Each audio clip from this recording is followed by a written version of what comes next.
গরুর মাংসের খিচুড়ি বা খিচুড়ি খেতে যারা ভালোবাসেন তাদের জন্য আজকের এই ভিডিও আমি নিয়ে আসলাম। হ্যালো এভরিওয়ান, আসসালামু আলাইকুম। কেমন আছেন সবাই? Welcome back to my channel. প্রথমে আমার চ্যানেলটা সাবস্ক্রাইব করবেন, লাইক দেবেন, শেয়ার করবেন, কমেন্টে জানাবেন কারা কারা খিচুড়ি খেতে পছন্দ করেন। তো এই যে আমি আজকে গরুর মাংস দিয়ে খিচুড়ি রান্না করেছি আর মাছ ভাজি করেছি। তো খিচুড়িটা কিন্তু আমার পারফেক্টলি হয়েছে এবং খুবই ইয়াম্মি টেস্ট হয়েছে।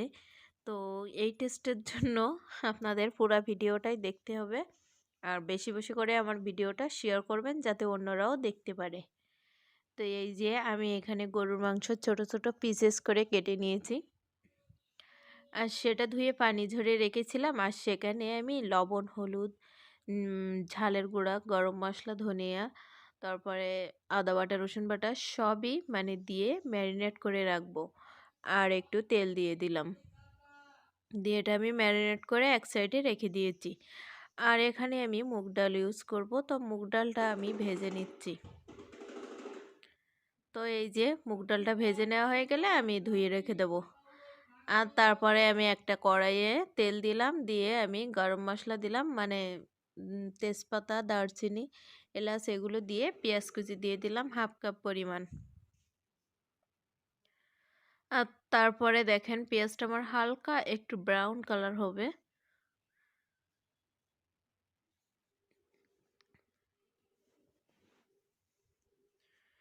তো এই যে ব্রাউন কালার হয়ে আসলে তারপরে আমি আদা বাটা আর রসুন বাটা দিয়ে দিলাম। আর এই যে সামান্য একটু হলুদ আর সামান্য একটু লবণ দিয়ে তারপরে আমি যে ম্যারিনেট করা গরুর মাংসটা ছিল সেটা দিয়ে দিলাম। আর একটু ঝাল দিয়ে দিলাম, দিয়ে তারপরে আমি একটু ভালো করে কষে নেব। মূলত এটা আমি প্রেসার কুকারেই রান্না করব, কিন্তু আমি আগে কড়াইয়ে ভালো করে কষে কষে নিয়ে যাতে গন্ধটা না থাকে, তো ভালো করে কষে নিয়ে তারপর প্রেসার কুকারে সিদ্ধ করে নেব। তো আপনাদের যদি মাংসটা একটু তলায় লেগে যায় সেক্ষেত্রে একটু পানি ইউজ করতে পারেন।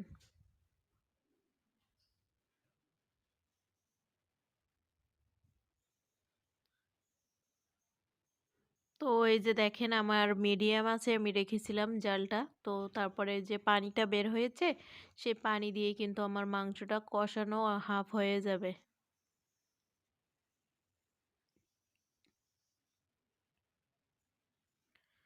তো মাংস কষানোর সময় একটু ধৈর্য ধরে মাংসটা কষাতে হবে। তো মাংসটা আমার কষানো হয়ে গেছে, তারপরে আমি প্রেসার কুকারে দিয়ে দিলাম। আর প্রেসার কুকারে দিয়ে সামান্য একটু পানি দিয়ে দিলাম যেন পানিটা আমার মাংসটা সিদ্ধ হয়ে যায়। তো সেই আন্দাজে আমি একটু পানি দিয়ে দিছি। আর তারপরে আমি কয়েকটা বাঁশি দিয়ে নেব, হুইসেল দিয়ে নিলাম। আর এদিকে আমি আরেকটা প্যানে হাঁড়িতে আমি তেল দিয়ে নিলাম পরিমাণ মতো। আর তারপরে দিয়ে দেব এলাচ, তেজপাতা, দারুচিনি সবগুলোই দিয়ে দেব। এখানে আমি কিছু গোলমরিচ ইউজ করব, আপনারা স্কিপ করতে পারেন। আর তারপরে আমি 1/2 কাপ পরিমাণ পেঁয়াজ কুচি দিয়ে দিলাম। পেঁয়াজটা আমার হালকা ব্রাউন ব্রাউন হয়নি, তার মধ্যে আমি আদা বাটা, রসুন বাটাটা দিয়ে দিলাম।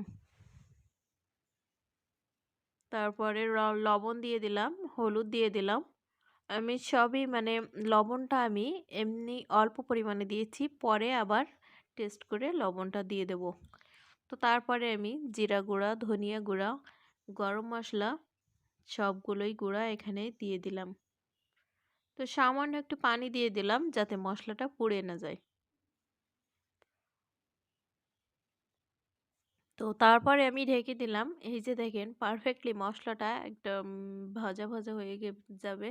আদা রসুনের যে গন্ধটা থাকে না, ওই গন্ধটা আর থাকবে না।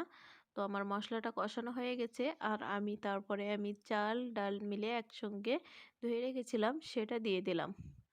আমি এখানে আজকে 2 রকমের ডাল ইউজ করেছি, মুসুরের ডাল আর মুগ ডাল। আর সাথে ছোট ছোট করে কয়েকটা আলু কেটে দিয়েছি।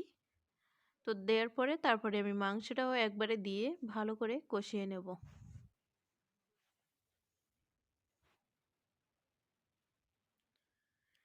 তো এই যে আমার খিচুড়িটা ভালো লাগবে কিন্তু কষানোর উপরে, অনেকে আছে ডাল চাল দিয়ে একসাথে মানে প্রেসার কুকারে বা হাঁড়িতে এমনি দিয়ে দেয়, হয়ে যায়। তবে তার থেকে কষানোটাই বেশি ভালো লাগে। তো আমি একটু ভালো করে কষিয়ে নিলাম, আর তারপরে আমি ঝোল দিয়ে দিলাম, মানে পানি। যে পানিটা আপনারা এখানে ইউজ করবেন, পারলে একটু গরম পানিটা ইউজ করবেন, খুব ভালো হবে। তো তারপরে আমি কতটুকু পানি লাগবে সেই অনুযায়ী আমি পানির মাপটা নিয়ে নিলাম। আমি এখানে আমার হাতের 3 গিরা পানি ইউজ করি। আপনাদের মাপ থাকলে আপনারা সেই মাপে করে নেবেন, পানিটা দিয়ে দেবেন। তো তারপরে আমি এখানে কিন্তু হাই হিটে জালটা ব্যবহার করছি। আর এই যে কিছুক্ষণ পরে আমার কিন্তু বলক উঠে যাবে। আর একটা কথা, ভাতটা পারফেক্টলি হবে, ঝরঝরে হবে এবং সিদ্ধ হবে। সেজন্য আমি একটু ভিনেগার ইউজ করেছি। আপনারা চাইলে এখানে লেবুর রস ইউজ করতে পারেন। তো তারপরে আমি একটু ভালো করে নেড়েচেড়ে দিয়ে আমি আবার কিন্তু এটা ঢেকে দেব। আর তারপরে কিছুক্ষণ পরে আমি জালটা অফ করে দেব। আর তারপরে আমার ভাতটা কিন্তু পারফেক্টলি হয়ে যাবে, আর একদম ঝরঝরে পারফেক্ট খিচুড়ি। গরুর মাংসের সাথে আপনারা যে কেউ কিন্তু পছন্দ করবেন। আর খিচুড়ি আমি জানি সবারই ভালো লাগে, আমারও তো লাগে। তো এভাবে আপনারা পারফেক্টলি খিচুড়ি তৈরি করতে পারবেন, রান্না করতে পারবেন। তো ভিডিওটা ভালো লাগলে একটা শেয়ার দেবেন, কমেন্ট করবেন, আর একটা লাইক দেবেন, একটা সাবস্ক্রাইব করবেন। আমার চ্যানেলটা সাবস্ক্রাইব করে রাখলে নতুন নতুন ভিডিও আপনাদের পেতে সুবিধা হবে। তো এই যে আমি একটু ডেকোরেশন করে নিয়েছি, মাছ ভাজি দিয়ে, টমেটো বেগুন ভাজা দিয়ে, সব কিছু দিয়ে ডেকোরেশন করে রেখেছি। তো আপনারা চাইলে এভাবে ডেকোরেশন করতে পারেন। আল্লাহ হাফেজ।